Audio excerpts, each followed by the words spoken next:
Tanggungjawab individu Muslim, pendidikan Al-Quran dan Sunnah.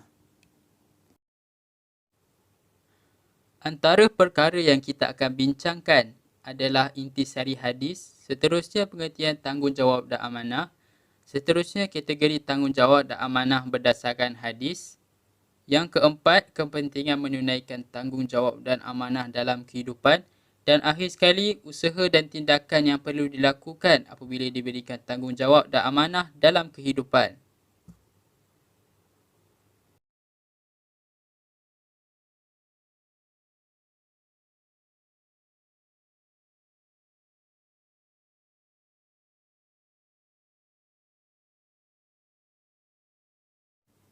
Intisari hadis. Rasulullah SAW menjelaskan bahawa setiap insan di atas muka bumi ini menggalas tanggungjawab yang bersesuaian dengan peranan masing-masing. Individu yang dipimpin juga tidak terlepas daripada memikul tanggungjawab seperti isteri terhadap suami dan pekerja terhadap majikannya. Sifat tanggungjawab dalam menjalankan amanah penting kerana akan dipersoalkan di hadapan Allah SWT pada hari akhirat. Pada akhirnya, hidup akan harmoni dan teratur apabila setiap insan berupaya menjalankan tugas yang diamanahkan. Pengertian tanggungjawab dan amanah. Yang pertama, tanggungjawab ialah sesuatu kewajipan yang harus dipikul oleh seseorang. Yang kedua, amanah ialah sesuatu yang diserahkan kepada seseorang yang dipercayai untuk dijaga sebaiknya. Yang ketiga, amanah dan tanggungjawab saling berhubungan antara satu sama lain.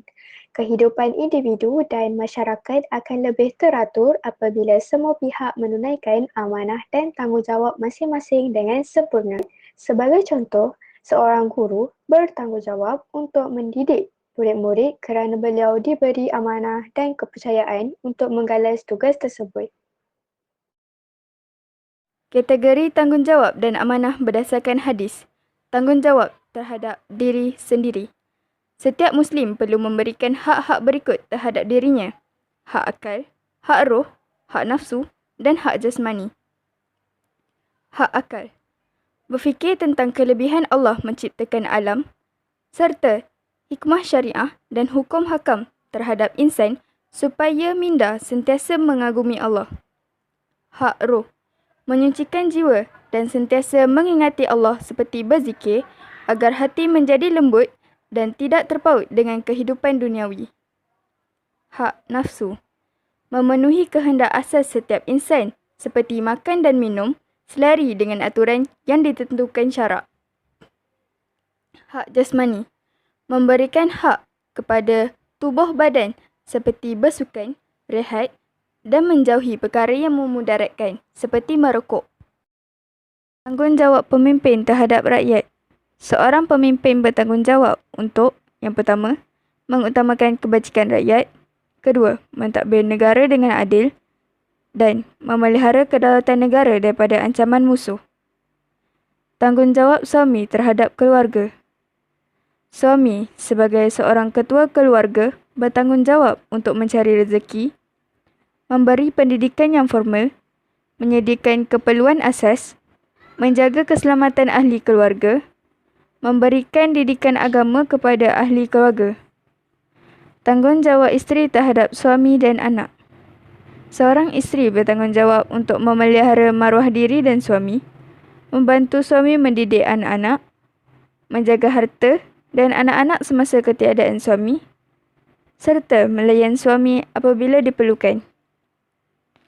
Tanggungjawab pekerja terhadap majikan. Pertama, menjalankan tugas yang diberikan dengan dedikasi. Kedua, menjaga harta dan nama baik majikan. Ketiga, tidak mencuri dan menyeleweng. Keempat, tidak menipu atau berkomplot merosakkan imej majikan. Kelima, menjaga hubungan baik dengan majikan. Yang terakhir, membentuk semangat kerja berpasukan dengan tinggi. Kepentingan menunaikan tanggungjawab dan amanah dalam kehidupan. Yang pertama, melahirkan sikap positif dalam jiwa. Yang kedua, memupuk disiplin diri yang lebih jitu. Yang ketiga, sifat amanah melahirkan mukmin yang sejati. Yang keempat, melatih diri untuk menjadi pemimpin yang amanah. Yang kelima, melahirkan sebuah keluarga bahagia, harmoni dan saling menyayangi.